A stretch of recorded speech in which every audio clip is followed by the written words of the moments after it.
all of the talk about nuclear war for a minute. It's a distraction from the real world war that's deeply underway. It's happening right before our eyes. Just look at what NATO did this weekend. They blew up the bridge to Crimea.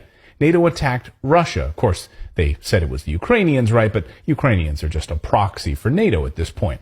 They'll tell you anything short of nuclear war is a win for everyone. Look, we avoided nuclear war. So you won't see what's really happening underneath. More on that in a minute. But first, something happened this week that you might not have caught if you're busy watching mainstream media like CNN. Vladimir Putin turned 70 years old on Friday, and the mainstream media used it as an opportunity to talk about how deranged he is, how he's hiding out in a bunker, how his friends are disappearing, how China is set to abandon him. Yes, that last ridiculous part is the part I want to focus on because it sets the stage for how this World War III is currently unfolding before our eyes. So if you're in Europe, Australia, the United States, Canada, you're only receiving propaganda news, propaganda media. You're not hearing the true story. What you're hearing is that China is running away from Putin. Make no mistake about it, World War III is already unfolding right before our eyes. And China has been actively and perhaps quietly involved in this war from the very beginning. In fact, years ahead of time. Now, to those paying attention, it's been incredible to watch as this thing unfolds, because it represents the biggest shift in world power since World War II. Now, a little historical context here, because in 2014, China was just starting to court Russia in a bigger way.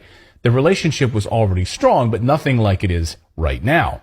And in 2014, when Russia annexed Crimea, in a very telling moment, the Chinese didn't condemn it. No, in fact, at the United Nations, the Chinese delegation abstained from voting. We're going to sit this vote out, a clear sign that they supported Russia's annexation of Crimea while being a little cautious, maybe publicly. China had invested a lot of money in the deep water port in Ukraine, which was now then by all standards up in the air, right? Who is going to support this deep water port? Will it be Ukraine or will it be Russia? They don't know. China had a lot of money invested. So when they solidified their relationship with Russia, the Chinese were solidifying their economic future as well. Now, if you're China in 2014 and you watch NATO install a puppet government in Ukraine that threatens Russia, are you going to support the NATO side or are you going to support the Russian side?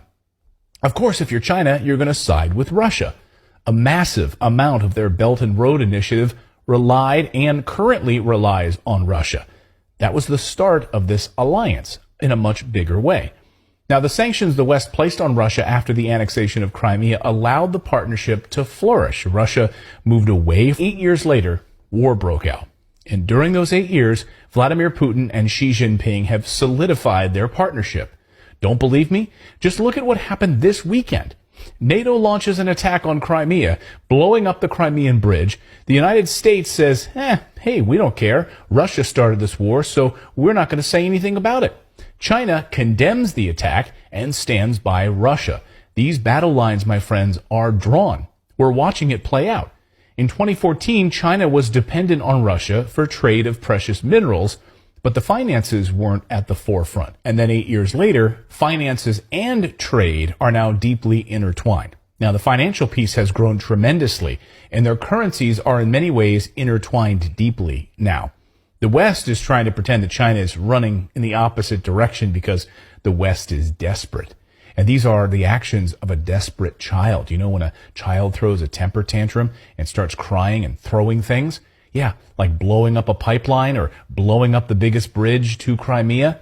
Yeah, those are all clear signs of a desperate power. Now, of course, this all comes down to money and power, and the West is getting desperate watching it all slip away right in front of them. The dominance of the U.S. dollar as the world's reserve currency is dying, and they know it. The United States blew up the Nord Stream pipeline in order to stop Europe from advancing. Now, Germany will need to buy American natural gas. Almost immediately, this was a stunning piece of news. The United States started price gouging the Germans. That's right, charging astronomical prices for natural gas.